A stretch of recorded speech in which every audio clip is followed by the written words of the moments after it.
2026 JEE mains లో అద్భుత ఫలితాలు సాధించిన వివేక.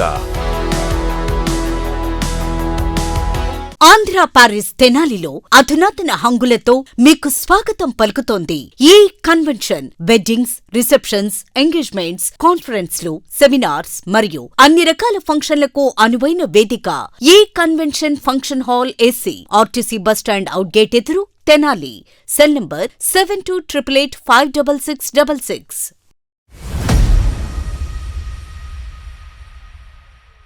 తెనాలికి చెందిన కామాక్షి స్వర్ణకార సంఘం ఆధ్వర్యంలో ఈరోజు మున్సిపల్ కౌన్సిల్ సమావేశంలో జరుగుతున్నటువంటి కౌన్సిల్ సమావేశానికి వచ్చి కొంతమంది సభ్యులందరూ కూడా మున్సిపల్ చైర్పర్సన్ తాడిబోయిన రాధిక, అట్లాగే మున్సిపల్ కమిషనర్ రామ అప్పలనాయుడు కూడా వినతిపత్రం అందజేశారు.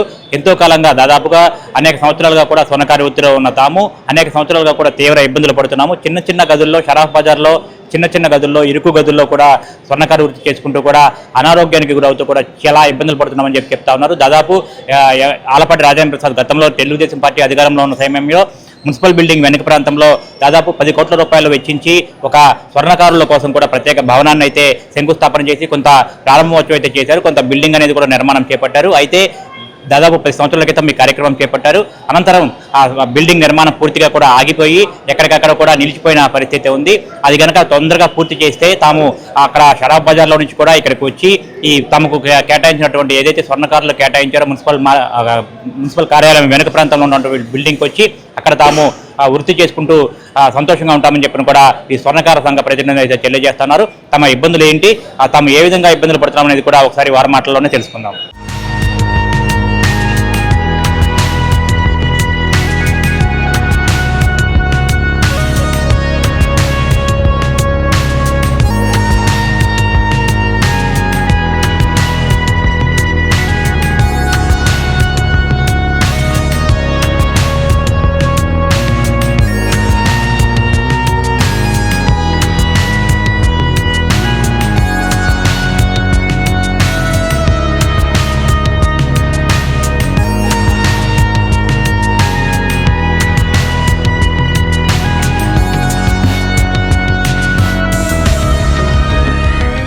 స్వర్ణకార సంఘానికి సంబంధించి షాపుల గురించి వినతిపత్రం ఇవ్వడానికి ఇక్కడ మున్సిపాలిటీ ఆఫీస్కి వచ్చామండి.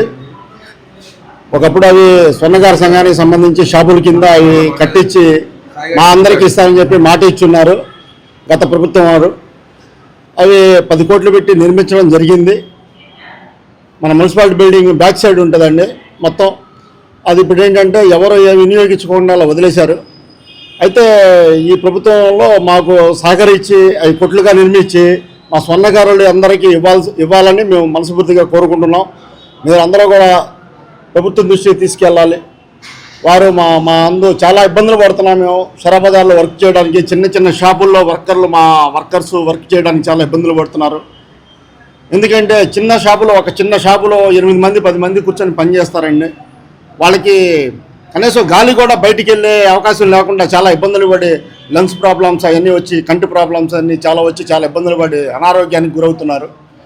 దయించి మాకు మున్సిపాలిటీ బిల్డింగ్ వెనకాల షాపులు మా కోసం నిర్మించినాయి కాబట్టి మాకు అవి మళ్ళీ నిర్మిస్తే అందరూ కూడా చక్కగా అక్కడ యూనిట్గా షరాఫ్ బజారు ఇక్కడ ఉంటామండి.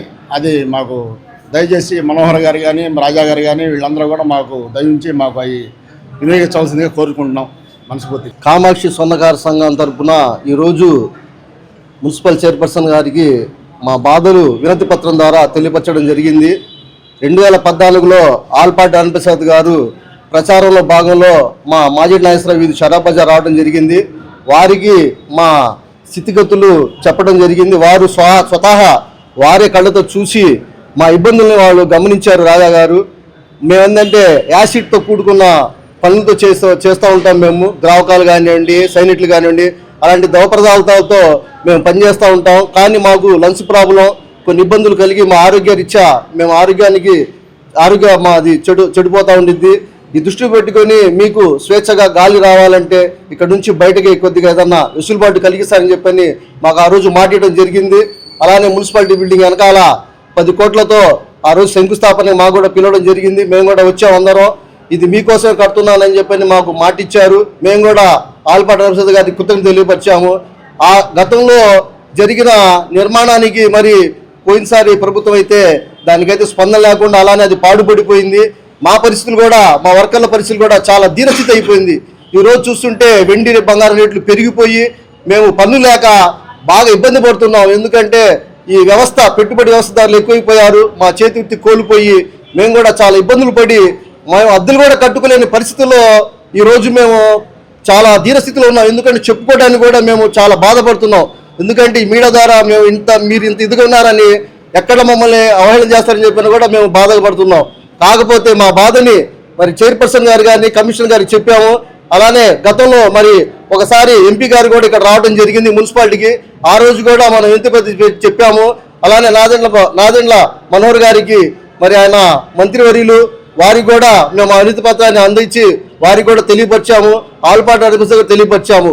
ఇప్పుడు కూటమి ప్రభుత్వంలో మాకు న్యాయం చేసి మా బాధని గమనించి మీరు ఏదో మాకు స్వతహాగా మా సొంత గూటికి ఒక ఏర్పాటు చేస్తే మేము జీతంతో ఈ కూటమి ప్రభుత్వానికి రుణపడి ఉంటామని చెప్పని ఈ మీడియా ద్వారా నేను తెలియపరుచుకుంటున్నాను.